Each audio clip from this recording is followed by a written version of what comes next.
guys, Cykaniki here. Welcome back to this channel. So today we're going to have a product review, and alam nyo na, my face is super bare. So we're going to review this new Revlon Age Defying 3XX. Ganon. Ito. Yan. It costs 975 pesos, and luckily it's on sale. It's 30% off. So naka-less tayo mga moms. And pasensya na, meron akong going on a pimple. So I treated it with salicylic acid prior to this. So tatanggalin ko yun. So, yun na nga, Revlon Age Defying is a foundation fondant based demaquillage. Oh, ano ba yun? Broad spectrum. Ay, meron siyang SPF 20. A large SPF 20, and I got the shade of 25 Sun Beige Sable. Ano ba yan? It's 30 ml and Revlon Age Defying 3X Found. Yan. Yun lang ang nasa packaging. So we're going to apply this, and I'm going to check if my audio is okay ba. So we're back. I cleansed my face with should I use a primer? Should I not? Okay, let me see. Just to be fair, we're going to use a primer. Meron talaga akong big pimples. Guys, grabe kabongga yung Asturias namin na trip. Super. Kaya, you need to check it out. Visit kayo ng Asturias. Super. Ang dami yung talagang mapupuntahan. Kaloka. Grabe, ang ganda dun. So, yan, nag-primer na tayo. And then, there are two types of applicator that we will be using. First is the kabuki brush on the side, and on the other half would be sponge. Flat kabuki brush here, and this one. Oh, watery. Shake ba natin to? No? Oh, watery. So, lagyan natin dito sa kabila, beige. Ano ko to? Kakulay ko to. After ng swimming ng bonggang-bongga sa Asturias. Oh! Ganda ng color niya, in fairness, ha? Oh! Nakikita nyo ba, guys? Ang ganda niya. Sana mag-last lang to. Meron bang claim na, no? Mag-last sana to sa oily face. Parang skin ko lang. Ganun. Ay, hala, baka ma-apply ko na sa buong face ko. Lagyan na lang natin sa eyes din natin. Flat kabuki brush. Ang dali niyang i-apply mostly. Pag flat kabuki brush, nahirapan akong i-apply yung foundation, tapos i-blend. Ito parang, tapos tingnan ko, ha. Maganda siya, in fairness, ha. Tingnan nyo, guys. Parang flawless yung kabila na hindi super flat. Alam mo ba yun? Yan. And then, on the other side, gamitin ko lang yung hands ko. Ganun ko lang. Tap. Guys, imagine, marami akong ganap sa mukha now. This one, the redness, ganon. Tingnan lang natin, hindi ako nag-concealer, just to test kung matatapakan ba niya talaga. Char. Sige, test na natin. Damp sponge to siya. Oh.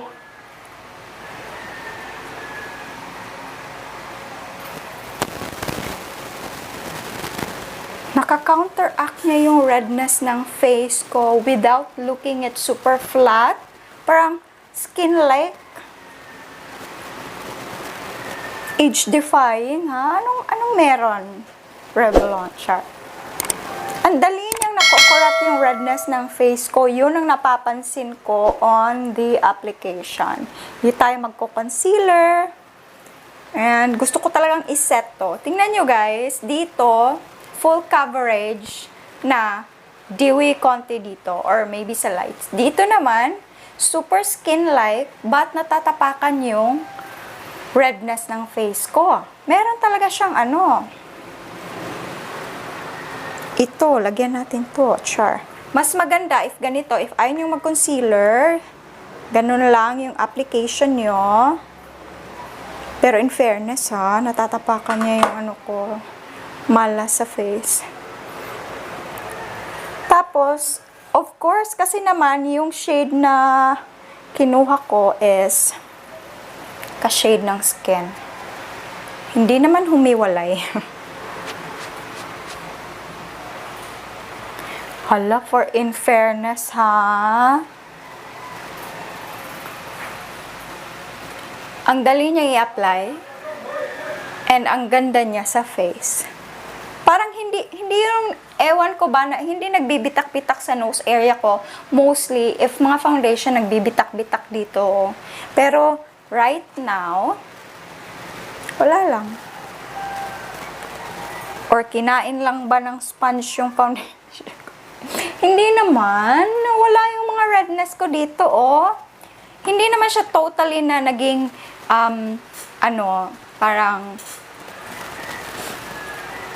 not visible. Visible pa naman siya if talagang gaganunin mo sa Oh. Pero in fairness, ako gusto ko talaga ng applicator ito, skin-like. Pero kapag mga makeup tutorial or nasa set, mga special occasion talaga, maganda yung flat kabuki brush, tapos dab mo ng, set mo ng sponge. Pero kung gagala kayo everyday, maganda to kasi na niya yung excess powder. Excess na foundation. Parang skin-like lang. Hindi naman ako super flat na parang mo dito. Flat, konti lang. Pero so far, the foundation looks really good in personal and in the camera. First lang to guys na layer. Alangan naman hindi natin siya iset. Let's not be biased. We're going to set it with a translucent powder. And to be fair, iset natin siya ng ating Laura Mercier na powder. So, I think no need na akong maglagay ng concealer. Maglagay na lang ako ng concealer and I'll be back. So, siset muna natin para makita nyo. Set natin siya dito. Tapusin ko lang yung makeup natin and I'll be back. Set natin itong dito ha. I'll be back. So, by the way guys, it's already, natapos ko siya 10:41. Ito yon 10:41 na. Ang init guys. I'm back. So guys, I'm super back. It's already, tingnan nyo guys, anong oras na? 2:31. Kaloka. Kasi ang super init. While I was filming earlier with another video, nalobat ako guys. So that's why natagalan akong bumalik. And so far, when it comes sa ating foundation, charot. If you can see, super init dito sa amin guys. Kasi nandito ako sa taas. And then, ang init, Lord. Init should kayo. Oh my God. Super init. And wala akong electric fan. And daming lights nakatutok sa akin. And ito yung face ko. Super ganda ko, no? Hindi, joke. Guys, ito yung face ko na super init. It's really, really hot. Yun na nga. My verdict for this. So, yung nilagay ko to, natapos natin, it's 10:30. 11:30, 12:30, 1:30, 2:30. Hello, 4 hours update na pala to. Pasensya na, guys. And, yes. I did pala. Tingnan nyo yung kilay ko. I super love it. It's from Color K Cosmetics under the shade 02. Yung Earth nila. Lalagay ko sa link below yung account ng Shopee account ng Color K. Super ganda niya, guys. And the lipstick, super bomb. Kumain na ako. Long-lasting naman siya, pero hindi siya kiss-proof. Gusto ko lang sa kanya kasi ang super ganda ng color nila. Ang ganda ng packaging. Ganito siya, oh. Velvety, velvety. And I do have their 4 colors. Meron akong swatches nito. Please check it out, ha. And I'm going to place their link on the description box. And tingnan nyo, guys. Ang ganda ng packaging ng nila. pang brows. Actually, dalawa to and trinay ko agad yung grayish color, earth. Meron kasing brown. Mamaya na yun sa ibang video. And guys, going back with this, maybe last update ko after nito, 4 hours na kasi to. We're going to test for another 4 hours para magiging 8 hours para hindi naman bias. So, sun beige, ang ganda talaga niya sa skin ko, guys. Super lightweight. Sinasabi ko naman talaga in all my reviews, super lightweight siya. And hindi ako nababother sa foundation na to. Ewan ko, para siyang, ano siya, guys, hindi siya creamy, para siyang watery type na foundation. But then, pag nalapat nyo sa inyong face, medium to full coverage siya. If papatong at papatong pa siya sa face nyo. Mag-photos naman. Oh, ganda niya sa photos, guys. Ang ganda niya sa face ko, guys. Doon, nilagyan ko siya ng primer. Pero siguro pag wala tong primer. Pero okay lang naman siya. Super oily ko na hindi ako nag-retouch. But today, gagamitan natin siya. Magpa-patch tayo if, tissue lang. Merong konting transfer. Hindi naman yata to it's because of my sweat. Kasi super init talaga dito sa amin, guys. And wala pang aircon, kaloka. Walang aircon, of course. Wala tayong Ito siya, merong konti lang na transfer. And ito pa yung face ko so far. Gusto ko siya, Sa mga dyan, katulad ko na kayo manggi, you will love this. Pwede siyang pan-daily kasi meron na siyang SPF 20. Hindi naman mataas yung SPF niya, but then maganda na siya. Flash photography, tinatry ko, pero wala namang nagpa-flash pa. Hindi naman nagiging whitish yung mukha ko. I don't know pag nighttime. That is it, guys. See you sa after 4 or 6 hours. Super oily ko na, guys. It's already 7:04. Yes. 7:04 na ng gabi, and this is my face. Super oily. Alam nyo naman na I'm super oily. This is without retouch. So, as you can see, talaga, super oily ako, guys. Tapos earlier, super init. So, ito na siya, yung foundation. Visible naman yung foundation. Hindi siya natanggal. But, super oily ko. So, additional 5 hours and a half.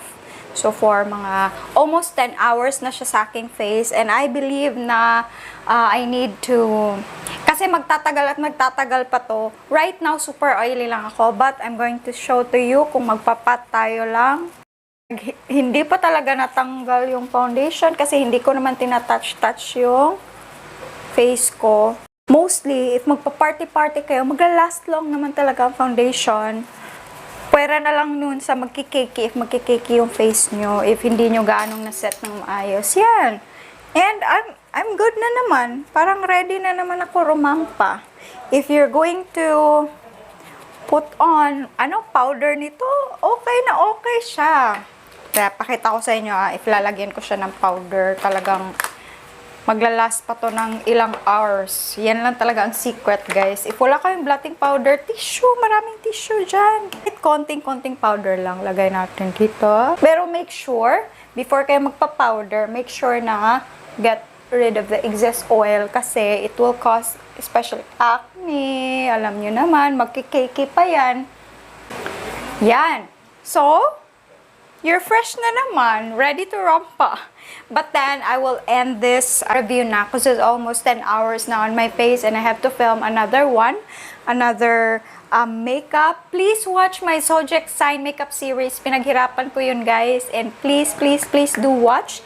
Check out this new Revlon Age Defying 3XX ba to? 3XX foundation.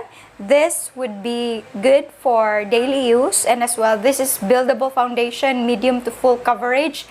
And yes, nag-oil up siya sa oily face, but then tissue lang katapat or blotting oil, tapos pat-pat ng powder, and you're good to go. And I think this would be good as well for dry skin kasi namo-moisturize, and meron siyang SPF. So, it's a good buy, especially naka-sale sila ngayon. And especially papuntang December, marami talagang So, Thank you so much, guys, for watching. And please don't forget to like, share, and subscribe. Bye-bye for now. See you soon next video. God bless. Sarang he.